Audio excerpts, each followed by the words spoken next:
ଇନଷ୍ଟାରେ ଛାଡ଼ିଦେବି ଆଉ ତାପରେ ତ ଖାଲି କମେଣ୍ଟ ପଡ଼ିବ ଛୁଆ ଲାଗି ଲାଗି ସେ ପ୍ରିନ୍ସିପାଲର ଜାମିନ କରିଦେଲା। ମୋ ବାପାର ଜାମିନ ଦରକାର ନାହିଁ। ଆପଣ ଯଦି କହିବେ ତାକୁ ମୁଁ ଏଇଠି ରିପୋର୍ଟ କରିଦେବି। ମୋ ବାପା ସେ ଜେଲରେ ଥାନ୍ତୁ କିନ୍ତୁ ଅମ୍ଳାନଙ୍କର ଆପଣମାନେ କିଛି କ୍ଷତି କରନ୍ତୁନି। ନାଇଁ ସେ ପ୍ରଶ୍ନ ଉଠୁନି।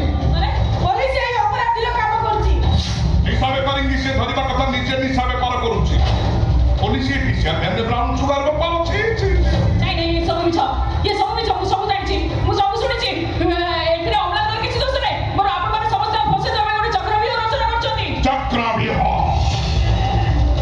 ସେଦିନ ସେ ମହାଭାରତରେ 2 ଜଣ ଚାହିଁଥିଲେ ଚକ୍ରବ୍ୟୁହ ଭିତରୁ ଅଭିମନ୍ୟୁକୁ ରକ୍ଷା କରିପାରିଥାନ୍ତେ।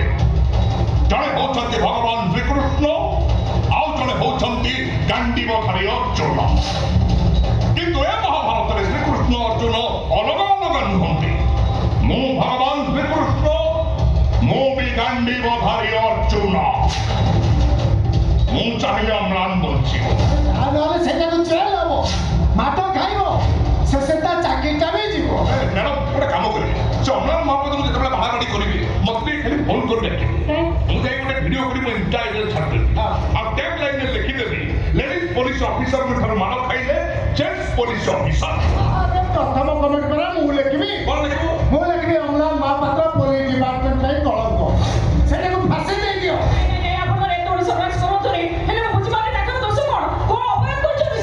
ତା ବାପା ଠାରୁ ମୋର ପ୍ରତିଶୋଧ ନେବା ବାକି ଅଛି। ଆଉ ମୋର ତମ 2 ଜଣଙ୍କ ଠାରୁ ଆମ 2 ଜଣଙ୍କ ଠାରୁ କିନ୍ତୁ କାହିଁକି କ'ଣ ପାଇଁ ଆମେ ଆପଣଙ୍କର କ'ଣ କ୍ଷତି କରୁଛୁ? ବିନା କାରଣରେ ମୋ ବାପା ବାନ୍ଧିକି ଆସିଲେ ତାକୁ ରକ୍ତ ଯନ୍ତ୍ରଣା ଦେଲେ ପୁଣି ଆମେ କହୁଛନ୍ତି କ'ଣ ନା ତୋରି ପାଇଁ ଅମ୍ଳାନ ଫସିବ। ମୋ ପାଇଁ କିନ୍ତୁ ତାକୁ ବୁଝିବା ପାଇଁ ମୁଁ କାହିଁ କାରଣ ହେବି? ଏଇଥିପାଇଁ କାରଣ ହବ ଯେ ତୁ ମୋ ଭାଇକି ଭଲ ପାଉଥିଲୁ। ଭାଇ ସ୍ତ୍ରୀ ହିଁ ରହିବାର ସ୍ୱପ୍ନ ଦେଖିଥିଲୁ। ତ ଜୀବନଟା ଥାନାକୁ ଦୌଡ଼ି ଦୌଡ଼ି କୋଠି ଯିବ ନିରାମିଷ। ବାପା ପାଇଁ ଦୌଡ଼ୁଥିଲୁ ଏବେ ପ୍ରେମିକ ପାଇଁ ଦୌଡ଼ି। ଆଉ ତା ନାଁ କିଏ ଅଛି? ତା ବାପା ଆଶୁତୋଷ ମହାପାତ୍ର ଯେତେବେଳେ ଶୁଣିବ ତା ବଡ଼ ପୁଅ ଅମ୍ଳାନ ମହାପାତ୍ର 2 ନମ୍ବର ଧନ୍ଦା କରି କ୍ଷୀର ଆଉ ସେ ତ ସୁଇସାଇଡ୍ କରିବ। ଆଜି କ'ଣ ତା ବାପା ସୁଇସାଇଡ୍ କରିବ? ଆଉ ସେ ଅମ୍ଳାନ ମହାପାତ୍ର ବି ସୁଇସାଇଡ୍ କରିଛି।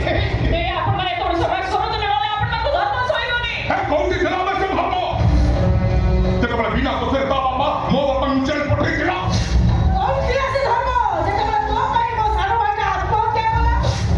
ମୋ ପାଇଁ ମନେ ପକା ଆଜକୁ 8 ବର୍ଷ ତଳେ କଲେଜରେ ଯୋଉ ପିଲାଟା ତ ବେଲ୍ଟ ଟାଣି ଦେଇଥିଲା ତୁ ସତି ଦେଖି ଅମ୍ଳାନକୁ କହିଦେଲୁ ଆଉ ଅମ୍ଳାନ ତତେ ଡାକି ନେଇ ପ୍ରିନ୍ସିପାଲ ପାଖକୁ ଚାଲିଗଲା।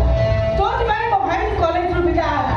କିନ୍ତୁ ବିଶେଷ କଥା ମ୍ୟାଡାମ ସେ ପିଲାଟା ତ ସବୁବେଳେ ମତେ କଲେଜରେ ହଇରାଣ କରୁଥିଲା ଆଉ ଯୋଉଥିପାଇଁ କି ତମ 2 ଜଣଙ୍କ ପାଇଁ ମୋ ଭାଇ କଲେଜରୁ ରଷ୍ଟିକେଟ୍ ହେଲା। ମୋ ବାପାକୁ ଡାକି ମୋ ବାପାଙ୍କ ସାମ୍ନାରେ ମୋ ଭାଇ ଡାଣ୍ଟ ଦେଇଦେଲ ତାକୁ ମେସେଜ କର।